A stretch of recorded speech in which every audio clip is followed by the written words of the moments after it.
1380 KCIM Sports presents KCIM Sports Rewind. A look back at the week in high school sports. Brought to you by St. Anthony Rehab Services. Here's Sports Director Jeff Blankman, John Ryan, and Jeff Honnold. It's KCIM Sports Rewind, and it's already starting off on a contentious note. Paranoid, are we? What are you guys talking about over there? What's going on? Paranoid a little? But you know what? Paranoia is only a good idea when everyone is out to get you. So we all know that. I've never seen anybody, though, so panicked about two people having a conversation. About the money we lost. I'm not concerned about two people having a conversation. I'm concerned about you guys having a conversation when I can't hear it. So that's my concern going on with all that. I resemble that remark. It is KCIM Sports Rewind here on air at 1380 AM, 95.1 FM, and streaming online right now on KCIM's Facebook page, plus the Johnston Communication page. And big news, we almost hit that milestone last week. We got 924 views. Oh, wow. On nice. KCIM Rewind. So this week we're gaming for 1,000 views this week, and if we do, Jason and Chelsea, who are safely tucked away in the corner over here, are going to provide a prize. And Chelsea came up with a brilliant marketing promotion. I got to say, this is I almost threw up in my mouth when I heard sheer genius. We are giving away a date with Jeff Blankman. I'm glad I didn't know anything about that. Yeah. You'll spend a fun-filled evening where in. So we're either going. Pomeroy, you're not eligible. Any gymnasium you want. You pick the venue. So are we going to get advertisers like antacids going here? Or, with all the people watching, we may need to get some eye doctors and definitely hearing people, because if they're listening to us, they're in trouble. But well, see, I'm just wondering, with 900 and some views last week, did Pomeroy fall on and off that many times, or was this unique views? Somebody had to run it for him.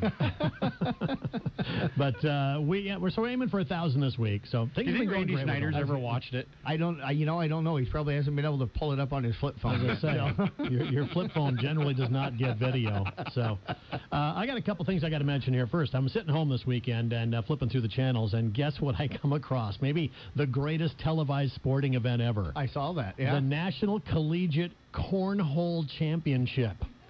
These college kids are playing cornhole on ESPN.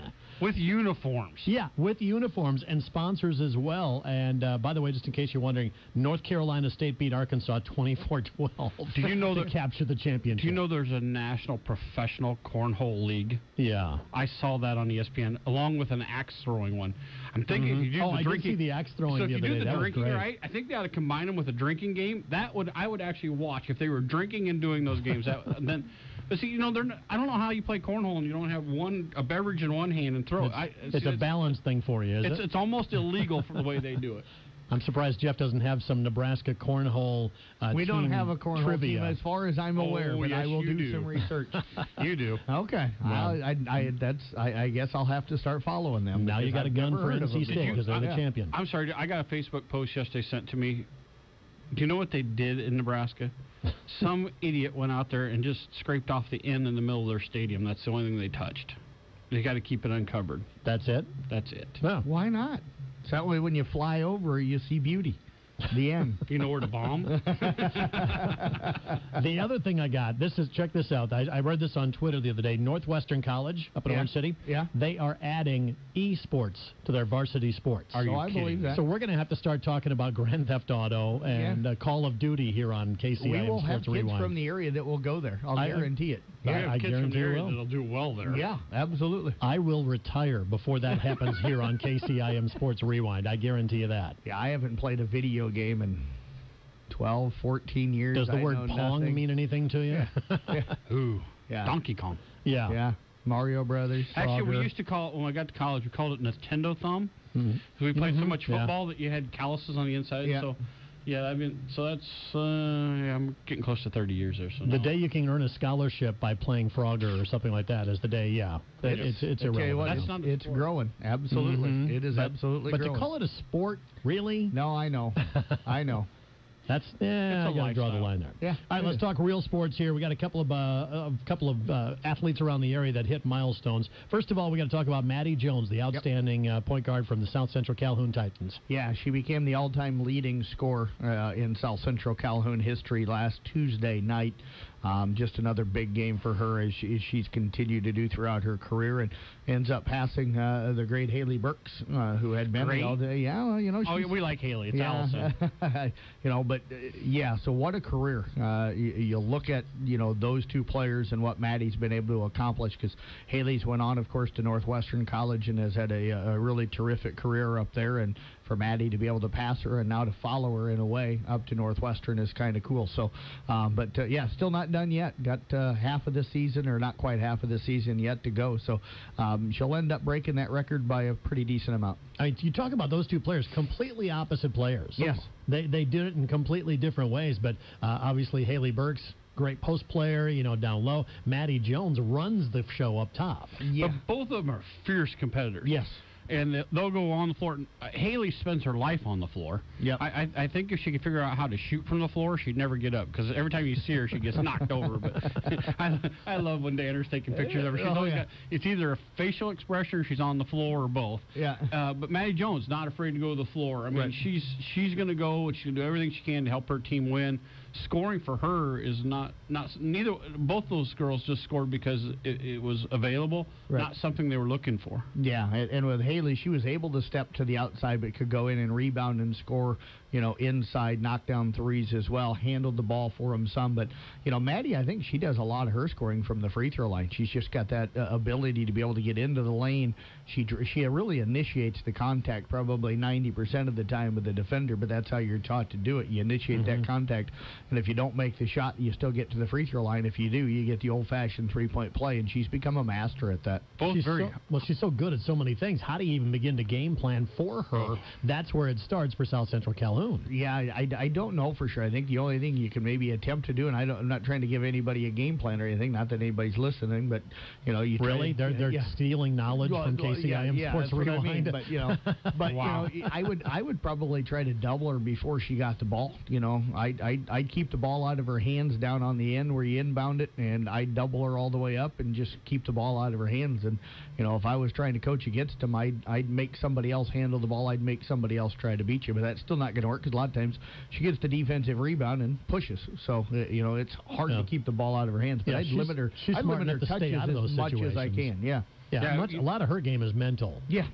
You've seen them try to face guard her, but both girls humble, quiet. Right. I mean, you wouldn't know that both of those girls were as talented as they are. They're just Haley will dig at you maybe a little more than Maddie will. Yeah. She'll have fun with you, but Maddie's really a shy girl. But both of them, wow, what tremendous kids. Yeah, Northwestern might bring out a little of the shyness from Maddie, because it did to Haley. Haley was really quiet in high school, so they were similar in high school. Yeah. You got the nice Haley in high school. So Maddie Jones, leading scorer for South Central Calhoun in their history. Yep. Also got to go a little bit farther to the south, and one of the boys players around the area, Ben Obert, has that crown for Coon Rapids Baird. I'm sure he beat out the immortal Cole Corson. Was that right? I don't think Cole's in the top 30. But I'm not sure Cole got 30. That was Jeff Hunnell that said that. But no, what a career that young guy has had. He has been amazing, and for him, it's been just simply working harder than probably everybody else. He has dedicated himself to being a great basketball player. He is in the gym all the time, working on shots, working on moves. I know Coach Meyer down there has really enjoyed getting the opportunity to coach him, because he's just one of those kids that he's a quiet, humble kid, very much like Maddie. But he's one of those kids that just wants to get in there and he wants to work, and I think he's just a joy to coach. They've had some really good shooters go through there. John Tigges in the 80s went to Northwestern. He was a really good shooter. Both Tiggeses. Yep. Brian, not so much, but Waddles over the years. Yep. I mean, they've had Schleps. They've had some really, really good shooters go through that group. So to be the leader there is really, really impressive. Well, Edgedor, Reese, just in the last 15 years, were some outstanding players. So that's a big number. Yeah, absolutely. And for him to be able to get that, it just tells you He is going to be fantastic, I think, at the next level. He's got, probably the one area is the three-point shooting. He can do it, but that's probably the one area that I think he'll have to continue to probably work on. He's got a great ability to be able to get to the rim, create fouls. He can create in the lane. He's got a great mid-range jump shot. So I would think the one thing that he'll have to probably keep working on is that three-point shot. That's workable because, you got anybody else that can hit three-point shots. You got another option out there. That almost works to his advantage. Yep, absolutely. And, the neat thing is, too, though, is he has helped to bring kind of a young group up this year. They're sitting at 500. His younger brother, Gabe's having a great year. Trenton Golay has really come on for him this year. He was talking to me the other day about really wanting to get a triple-double, which is kind of cool to see because that involves rebounds and getting the ball to other people to be able to score, too. It's not just about scoring yourself. So, I like the job that Corey's done down there this year, and I think part of that is because Ben has kind of brought some excitement back to basketball. Now, talk about the coaching, too, because that's the one thing they both have in common, too, is they have had some great coaches teaching them along the way. Yeah, absolutely. Corey, to me, is one of those guys that, I think is really well respected. You talk to Tim Bell, the former coach at Arweva. You talk to the guys down at Audubon. You talk to Matt Wilkin, that's currently over at Arweva, and Cole Corson over at Glidden. I mean, they all talk about how this guy gets his teams prepared. He always has a great game plan put together. He always has something that you're going to have to coach against, and that really says a lot. Plus, he's that guy that's willing to be in the gym all summer long with Ben, making sure he's getting his shots up and helping him out and working with him to become the player that he is. And then you look up north, you got to give Dave Burks a lot of credit. Eric Francis has had Maddie now the last 2 years and has done a tremendous job with that program over the last 2 years. But Dave had her early on and helped her with the little kids on and really kind of helped. And I have a feeling that her mom and dad were probably a part of that as well. I think she's been a competitive kid, and I think some of that started at home. I know another name that is in the background for Corey Meyer is Mitch Osborne from Harlan. They kind of both grew up around, I think, the Pomeroy area. Yeah, well, Corey played for him up at Palmer. Yeah, so, one of those guys that kind of learned from, the best on how to be able to play the game and how to be able to coach the game right. And of course, Carroll High's coach also has that connection to Randy Beeson. Yes, he does. There's a lot of connections going on. You look at the Mitch Osborne tree. It's growing. Yeah, it's scary how much influence he has out there right now. But and he should. He's that good of a coach. It's, we're talking about a guy in our heart of our competitive area. I mean, they're you always seem to be a nemesis for Carroll and always in Kemper's conference. So, but man, one of the guys that knows how to do it, probably the best athletic director that we've seen in a long, long time as well. And I if I remember correctly, I think Mitch just became the fourth winningest coach in Iowa high school basketball history last week too. Yeah. I did see some tweets about that. I think I'm drawing a blank on the guy's name, but he passed the guy that was a longtime coach and very successful up at Western Christian with all those state titles for all those years. So, but what a Heckle and Hyde situation. I mean, you see him. As a person, he's a great person, but boy, you get him on the court, he's competitive. He's going to tear your heart out. Yeah, you know that the road for any sport goes through Harlan. There's a reason. Yeah. You may love that, you may hate that, but that's simply the way it works in Western Iowa. Yeah, but super guy. Absolutely super guy. As a visiting radio station, you couldn't ask for anybody nicer. I mean, he was always taking care of you, asking if you need anything. Yeah. You go to a lot of the other schools, they basically ignore you and say, hey, I got a problem. They're like, so, can't deal with it. Yeah, he does that for the visiting team coming in as well. Yeah. I mean, he's just that good. And the thing is he's got to get his team ready to go, but yet he's there to meet you at the door and make sure that you got everything knows you need. Knows who you are and remembers everything. He's a great guy. All right, so again, congratulations to Maddie Jones of South Central Calhoun, Ben Obert of Coon Rapids Baird on the outstanding milestones they reached this past week. Also, we got some other things to talk about. We got to talk about the rest of the week in high school sports. We're going to do that coming up next on KCIM Sports Rewind. As the athletes at your house prepare for...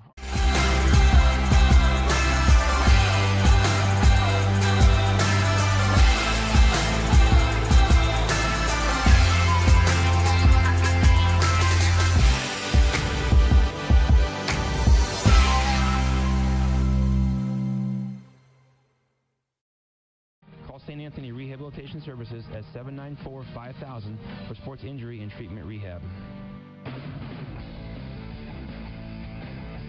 It's KCIM Sports Rewind. Again, we're live streaming on Facebook this morning, so you can join us there. And looking for 1,000 views, and you can win a date with Jeff Blankman.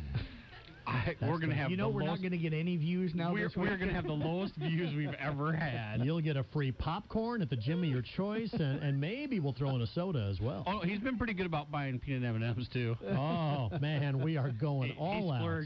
He splurges. Okay, well, take that chance here. At your own risk, watch. Can they at least go in the company car? Because you don't want him in his pickup. Hey, the pickup's clean. At the rate we're going, this will be the lowest viewed Rewind program that we have. Probably nobody watching it right now, I'm sure. Jason and Chelsea are going, man, you're killing us. You're just killing us. Hey, it was their idea, right? They've been around long enough to know better by now. Could have chose somebody much better to give them a date with, then we'd have been all right. Hey, I turned off the fan for him. I tried to make him comfortable back there. So I've done all I can do. Maybe you should turn it on so my hair blows a little bit, A little Fabio shot. Yeah, there you go. Yeah. Can we end now, please? Next. Let's quickly talk about sports. Wrestling this week. South Central Calhoun, Emmetsburg getting together. Yeah, South Central traveled up there last week to wrestle both Emmetsburg and Mance Northwest Webster, and really the Twin Lakes regular season championship was on the line. Ended up being kind of a tough night for the Titans. They would end up falling in both of those matches, so they're looking at third, maybe a fourth place finish in the conference right now. So a disappointing night for them with the great season that they have had so far. They also, them and ESAC wrestled up at the Twin Lakes Conference meet. They held that at BV over the weekend, which would have been really cool to be able to get to that one, but stayed here in town for the Kemper Dual tournament instead. But really neat tournament, really neat kind of a situation up there. Saw some pictures from it that would have been really cool. But the South Central there took fourth. It was ESAC finishing up in seventh. Chase McAllister was a champion for South Central Calhoun. His little brother, Blake McAllister, finished up in second place. For ESAC, Dawson Mack was a champion at 138. Garrett Bruce and Kip Corbin were both runner-ups. So, pretty good day. I think South Central, if they were them, probably finishing fourth was a little. I figured they would take home at least third, if not second there. So, I was a little surprised to see they finished fourth. Wrestling a little different. We're getting down to the end of the season here. We are pretty quickly. Yeah. So what is it, 2 weeks or so? Sectionals come up on February the 2nd, and then it'll be the district week the following weekend on the 9th. So yeah, it's going to be wrapping up here really, really soon. Anything else in wrestling that you want to mention? I know Coon Rapids Bear was in a triangular last night. Yeah, they were in a quad last night. Went over to Woodbine with Woodbine, West Harrison, and Audubon. Audubon came out of there as the victorious team along with Woodbine. Kind of an interesting night. There wasn't a lot of matches wrestled, a lot of double forfeits. None of those teams very full of wrestlers. Audubon, though, is so talented, especially through the kind of the middle up into the heavier weight division. Trace McHugh and Luke Mazinski, Dylan Obermeyer have been dominant for them all season long and dominated again last night. And Wesley Borkowski at 145 has really started to come on strong for them. He's wrestling really, really well. For Coon Rapids Bear, just a lack of numbers again, but Peyton Clipperton at 126 has been really good for them. Lane Nemani has been outstanding. Aaron McAllister had a good match, some good matches for them last night as well. It'll be interesting to see how they can do individually once, we get into the sectionals and districts and what their brackets will look like. Also, Audubon was up at the Kemper Dual tournament on Saturday. It was Kemper finishing up in fourth there. Missouri Valley went out and won it, and was Storm Lake in second place. But Ben Schmitz continues to dominate people at 113. Really did not get challenged all day. Shea Parkus has had a great year for them. And Zach Daniel was really wrestling very, very well. Had a really nice comeback win in one of his matches on Saturday. So those guys have really kind of stood out for me here over the last couple of weeks. And then for Carroll, they went to the Perry Invite on Saturday. Had a pretty good day. They're similar to Audubon in a way that their strength really is kind of the middle through the heavier weight area, especially kind of in the middle. Carter Drake at 120, I know that's a lighter weight, has really come on for them and is wrestling really well right now. Abraham Dirks at 145, and then you kind of get into that run with Parker Clucky and Luke Woosley at 160 and 170. Have really kind of been outstanding for those guys the last couple of weeks. So about a little over 2.5 weeks or so until sectionals start. Yeah. Anybody really starting to step up right now as far as team-wise, individual-wise? Who's looking really good right now this season? Well, team-wise, it's hard because most of our area teams just don't have numbers. Besides the one team that gets the full roster is probably going to be sitting the best. Yeah, South Central, ESAC, and Carroll, of course, probably the three teams that have the fullest rosters. And stuff. And team-wise, South Central had been looking really good until they lost up there at Emmitsburg the other day. And now, they're finished third or fourth. They're the team that was really trying to push, I think, to try and get into the dual tournament here at the end of the season. I think they'll be probably the team that will still have that opportunity. But I think now we're getting down to the point where we're probably going to have to start looking at individuals and individuals getting to state as an individual rather than as a team, because I don't know if we have any teams besides maybe South Central that have enough kids to be able to make a deep run come postseason time. So once again, about 2.5 weeks to go, and it is going to be the second season for wrestling coming up. I refuse to use the P word right now. We don't want to get them too excited. They don't have that. That's not called that. Not in wrestling. It's not. Yeah. All right. So we're going to talk some basketball, boys and girls basketball, coming up next on Rewind. As the athletes at your house prepare for hard work.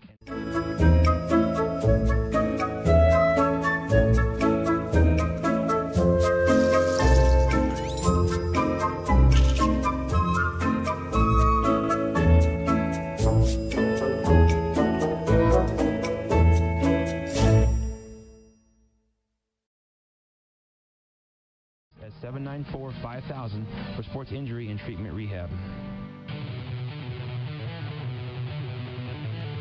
You're listening to KCIM Sports Rewind. It's Sports Director Jeff Blankman, Jeff Honnold, and John Ryan along with you, live streaming this morning here on Facebook page with the help of Johnston Communications. Again, 1,000 views. We all know what's going to happen, so in case you missed it, you need to go back earlier in the show to find out. I might just sit and pop on, pop off, just so somebody has to the only problem is are they looking You'll win the date. Yeah, I was going to say, don't win the date. I've had enough dates with you at ball games. I'm broadcasting this, so at least I can get paid for being on a date. If your IP address comes up, no. We, by the way, have talked a little basketball going on here from this final segment, and let's talk about ESAC has taken on both Kemper and now Carroll High. Yeah, rallied back the Saturday before to knock off Kemper, controlled the second half after really Kemper had dominated the first half, and then this past Saturday took on the Carroll Tigers in a boys-only matchup, and what a great game that ended up being. Carroll ended up, the largest lead of the game was the final score at 65-59. It was really tight throughout. ESAC came out kind of early on and kind of took it to him. Brandon Clare was just a force inside, and they could not stop him. Got things going and were pounding the ball inside to him, and then they did a great job of when Carroll would try to collapse on him a little bit, he'd kick it out, and they'd get the dribble drive off the pump fake and either make the shot or find another guy for the open shot. And they controlled the first quarter. Carroll kind of started rallying back late in that first quarter. And then Carroll grabbed the lead in the second quarter, got up by 5, and then the next thing you know, ESAC went on a 7-0 run, took a 2-point lead, and then it kind of bounced back and forth, and Carroll was up 2 at halftime. The second half was really exactly the same way. Carroll would go on a little run, then ESAC would go on a run, but just a well-played game.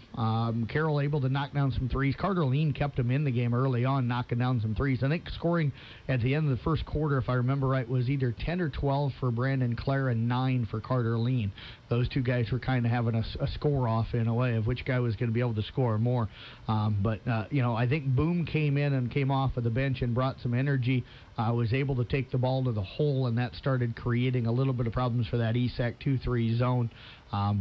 Just a terrific game. And I liked the conversation I had with Coach Bontrager after the game. It was brief, didn't do an interview, of course, because we didn't do the game, but just caught up with him as he was getting ready to leave. And he's like, this will make us better for the Twin Lakes Conference. I was going to say, what does it do for those teams coming out of it? ESAC, what they take out of it. Yeah, I think for them, I think it helped them see them. They hadn't really been challenged as of late, and they've got some good teams coming up on the rest of the schedule. South Central, one of those here in a couple of weeks, but I think they felt like they needed to be challenged. They needed to to go out and play somebody really good that was maybe better than them, and that's what Carroll High was. For Carroll, I think it was kind of maybe a little bit of a wake-up call a little bit. They'd been kind of dominating. Well, yeah, they've been dominating teams in the Raccoon River of this last week. Blew out Ballard, blew out Carlisle, had really been playing pretty well, and then they came out and maybe not 100% as focused as what they needed to be early on in the basketball game, and I think that's a good thing for Coach Beeson to be able to point at and say, you're going to get everybody's best shot. You're a ranked team. You're ranked 8th in the state. You've got one loss on the season. You better be ready at the beginning of every game to come out and kind of match or have a little more intensity than what everybody else is going to have. Yeah, you got to forget the names on the uniforms. Yeah. You're out there to play your best game, and certainly ESAC gave them everything they could handle that night. So, terrific matchup, and I love seeing those matchups. Yeah, and it's the first time I think you've noticed the loss of Chase Gladden for them defensively. Carroll just didn't have. Slade Siebenoller did really well in the second half against Brandon, and he's that guy that he's not a real big guy, but he's not afraid to play a real physical style of basketball. He's just a solid kid, for a freshman. But they missed that big body inside of Chase being able to get in there and bang with Brandon Clare. We're talking about a solid kid. Yeah. I mean, Chase Gladden he's not much a kid anymore. He's kind of getting into that man role. Yeah. But, you're not going to push him out very easy. And No. I think you're right. I think that's where that broken hand is a really big deal. By the way, we got about 3 minutes left. We can't go over because the governor has got to take over for the State of the State speech. So just a quick outline here. What else highlights the week in basketball for you? Well, some of the things that jump off for me is coming up tomorrow night, or actually tonight. Today's Tuesday already. Are Weeva going to be taking on Elkhorn Kimballton on the road? This is a huge one for both the girls and the boys. Right now, Elkhorn Kimballton is, after a slow start, has started to come on a little bit. They lost to Arweva 47-36 back in early December in girls, but this is a battle right now. They've got 5 teams kind of vying for first place, all with 2 or 1 losses, and these are 2 of those. So they both need to win to be able to stay in that conference hunt with Cam and Ida probably. And on the boys' side of things, Arweva able to get by Elkhorn Kimballton back in early December? Elkhorn has really started to come on, including blowing out a very good Audubon ball club on Saturday. So this might be the game that determines whether Arweva is your outright conference champions or have to share that conference championship with the Spartans. Anything else? I think for Carroll, for the girls, I look at them and I think the matchup Friday with Bondurant for tonight they're on the road up at Storm Lake, non-conference matchup, kind of a way for maybe both of them to right the ship a little bit. That boys matchup should be really interesting. But the Storm Lake's been better. They have been, yeah, and they're a good ball club this year, so I think that'll be a nice challenge. I think they got 4 losses, if I remember right, coming into it. But the Bondurant matchup for the girls is the interesting one for me, simply because Carroll came into that first matchup early in the year 4-0, riding a high after beating Denison Schleswig. That loss to me started what I don't know if you want to call it a slide, but they're 2-6. After that loss to Bondurant for they're sitting 6-6 on the season. Now they got to go on the road. They're starting the second half run in the conference. If they want to start moving up that conference race and get back into the middle of the pack, get back into the upper division, I think it starts on Friday night, and that Bondurant game is one that can kind of maybe turn that ship back around for them a little bit. You see what you've learned from the first half and apply that to the second half. Yeah, absolutely. Also like the matchup with the Glidden boys against Peyton Jourdan coming up on Friday night this week as well. Glidden had a chance maybe to get a win on Monday night, but their game against Iowa Christian Academy got moved to January the 24th. So they'll take on a Peyton Jourdan team that's really young. Did beat them the first time around, but with 2 wins on the year, this would be a chance, I think, for the Glidden Ralston boys to be able to pick up that first win of the year. So, again, that's all coming up once again. We got a lot to talk about here in the next couple of weeks. Things are going to get interesting heading out of the playoffs in a couple of weeks here. Yeah, absolutely. Brackets for the girls should come out here in the next week or 2, probably sometime late next week, and then the boys would be shortly after that. So hopefully we start to see that stuff here soon. All right, everybody needs to get online and watch the video. Tell your friends, tell your neighbors, wake Grandma up, have her get on. How are you going to determine who is the winner? I want no part of this. I am not punishing anybody. Yeah. Jeff Honnold and I will determine the winner. You mean the loser. You mean the loser, right? The free date, that gets free stuck. date with the dreamy Jeff Blankman. Log on now, How people. did I get sucked into this? Voting begins soon. And I blame you guys. That is KCIM Sports Rewind. When you need to know, KCIM is the place to listen.